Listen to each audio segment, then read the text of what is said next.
The spaceship, a symphony of shimmering lights and smooth curves, nestled silently amongst the towering oak trees of the English countryside.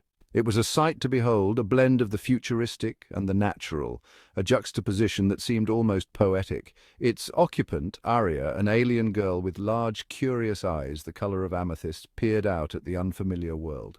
Her silver hair shimmered under the spaceship's soft lights, reflecting her sense of wonder and trepidation. Her home planet, Xylos, with its crimson skies and crystalline flora, seemed a universe away. The landscapes of Xylos were etched into her memory, a place where every element was sharp and angular, a stark contrast to the soft, rolling hills of Earth. Earth, awash in the warm glow of a setting sun, was a kaleidoscope of vibrant greens and blues, a stark contrast to her arid, monochromatic world. The hues of the sunset painted the sky in shades she had never seen before, filling her with a sense of awe and curiosity. Emerging from the spaceship, Arya took a tentative step onto the soft earth, the blades of grass tickling her bare feet. Each step was a new sensation, the ground beneath her so different from the cold, metallic floors she was used to. The air, cool and crisp, filled her lungs with the sweet scent of wildflowers and damp soil.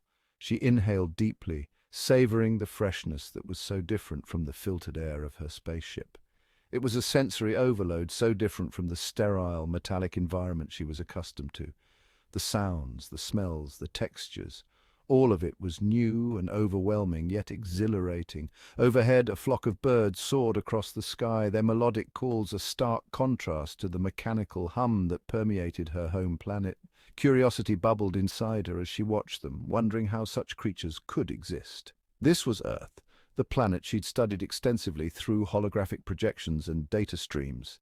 She'd seen countless images and read numerous reports, but none of them had captured the essence of the planet like this moment did. But nothing could have prepared her for the sheer beauty and strangeness of it all. The reality of Earth was far more vivid and complex than any simulation she had experienced.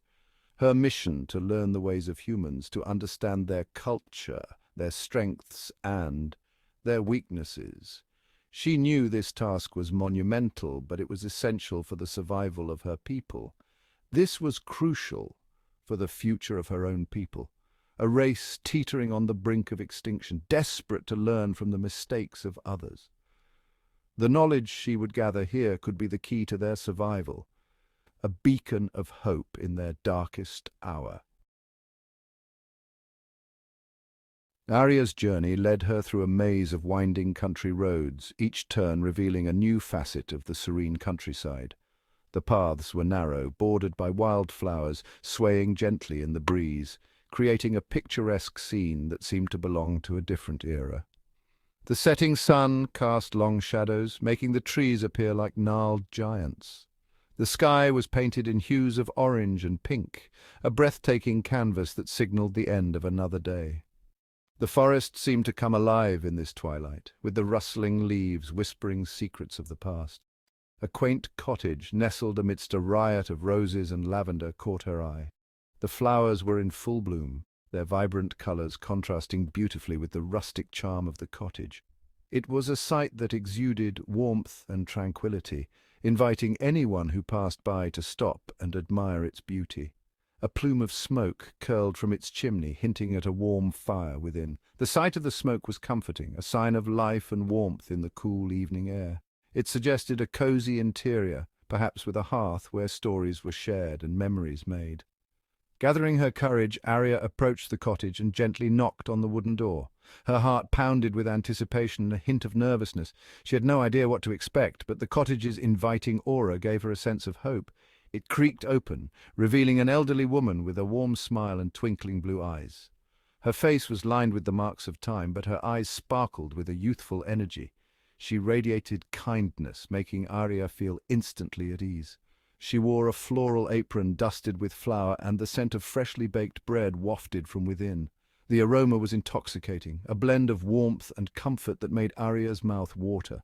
It was a stark contrast to the sterile environment she was used to. "Well, hello there, dearie," the woman greeted, her voice as soothing as the chirping of crickets. It was a voice that carried years of wisdom and a lifetime of stories. "Didn't expect any visitors this evening. Come in, you look like you could use a cuppa." Arya, her alien language useless in this situation, resorted to a universal gesture of goodwill, a smile. She hoped it conveyed her gratitude and friendliness. The woman seemed to understand, her own smile widening in response. Arya, her alien language useless in this situation, resorted to a universal gesture of goodwill, a smile. She hoped it conveyed her gratitude and friendliness. The woman seemed to understand, her own smile widening in response. She stepped inside, her senses overwhelmed by the cozy clutter of the cottage. Every corner was filled with knickknacks and mementos, each telling a story of its own. The room was bathed in a soft, golden light, adding to the warmth and comfort of the space. The air was thick with the aroma of cinnamon and baking, a comforting contrast to the sterile, odorless environment of her spaceship. It was a sensory overload, but in the best possible way. The kitchen was a haven of warmth and delicious scents, making her feel at home despite being light years away from her own. The woman, mistaking Arya's silence for shyness, gestured to a comfy armchair by the fireplace. "Don't you worry, love. You just sit there and warm yourself by the fire. I'll be right back." Her voice was reassuring, a gentle command that Arya found herself obeying without hesitation. "Don't you worry, love. You just sit there and warm yourself by the fire. I'll be right back." Her voice was reassuring, a gentle command that Arya found herself obeying without hesitation. The armchair was plush and inviting, and as she sank into it she felt a wave of relaxation wash over her. As the woman bustled about the kitchen, Arya observed her surroundings with wide-eyed fascination. Every detail of the cottage spoke of a life well lived, filled with love and care. The woman moved with practiced ease, her actions a dance of familiarity and routine. The walls were adorned with framed photographs capturing moments of laughter and love. Each picture told a story, a snapshot of a cherished memory. Arya felt a pang of longing, wondering if she would ever have such memories of her own. A grandfather clock ticked steadily in the corner, its rhythmic cadence strangely calming. The sound was a constant, a reminder of the passage of time in this timeless place. It was a comforting presence, grounding her in the here and now. This, she realized, was a human dwelling, a sanctuary filled with memories and emotions. It was a place of warmth and love, a stark contrast to the cold, clinical environment she was used to. Here she felt a sense of belonging, a connection to the human experience that transcended words. The old woman, whom Arya learned was named Mrs. Hawthorne, returned with a steaming mug of tea and a plate piled high with freshly baked scones. The aroma of the scones filled the room, making Arya's stomach rumble in anticipation. "Here you go, dearie," she said, placing the treats on a small table by the armchair. The table, though small, was adorned with a delicate lace cloth, adding a touch of elegance to the cozy setting. "Now tell me, what brings you to our little corner of the world?" Mrs. Hawthorne's eyes sparkled with curiosity as she settled into her own chair. Arya, eager to communicate, found herself at a loss. She had so much to say, but struggled to find the right words.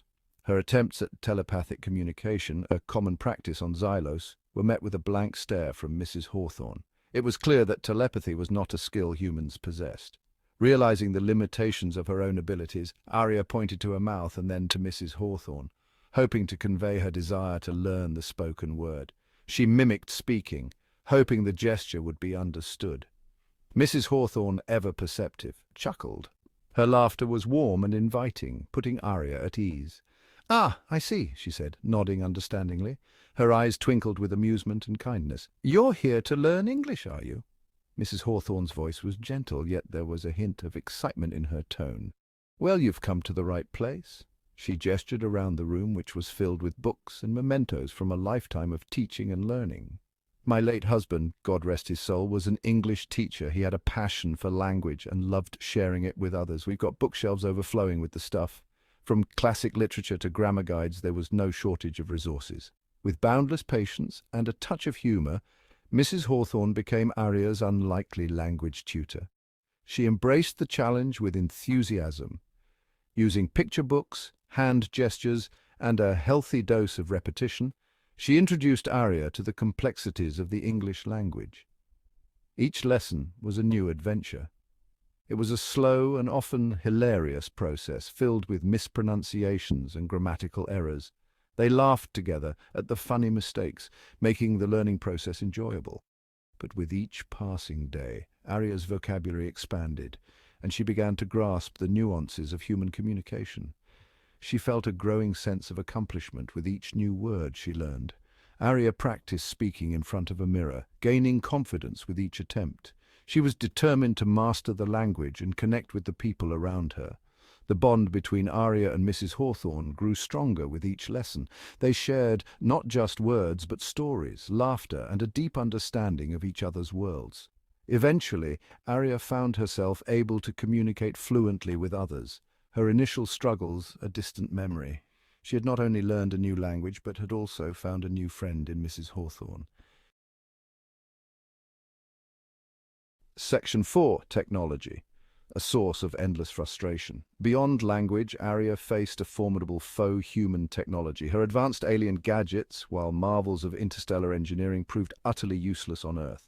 Her universal translator, a sleek device capable of deciphering thousands of alien dialects, sputtered and died the moment she landed, leaving her to navigate the complexities of human communication with a limited vocabulary. Her frustration peaked when she encountered a television, a flickering box that Mrs. Hawthorne referred to as the telly. Its flashing images and cacophony of sounds left Arya bewildered. She prodded the screen cautiously, expecting holographic projections, only to be met with static and a distorted reflection of her own confused face. Even simple household appliances like the electric kettle were a source of endless amusement and occasional panic. The first time Mrs. Hawthorne boiled water for tea, the shrill whistle of the kettle sent Arya diving for cover, convinced it was some sort of alien alarm. Despite her initial struggles, Arya's innate curiosity never wavered. With childlike wonder, she approached each new gadget, determined to unravel its secrets, and while her attempts often resulted in comical mishaps, Mrs. Hawthorne, ever patient and encouraging, guided her through the maze of buttons, switches, and screens that made up the modern world. Section 5. The Art of Tea and Conversation. As Arya's grasp of the English language grew, so too did her understanding of human customs. She learned the importance of please and thank you, the subtle art of making small talk about the weather, and the comforting ritual of afternoon tea. Every day, at precisely 4 o'clock, Mrs. Hawthorne would brew a pot of strong black tea, the aroma filling the cottage with a comforting warmth. They would sit by the fireplace, sipping their tea from delicate china cups, and engage in conversations that spanned a wide range of topics. Arya, eager to absorb as much knowledge as possible, bombarded Mrs. Hawthorne with questions about human history, culture, and the intricacies of their emotions.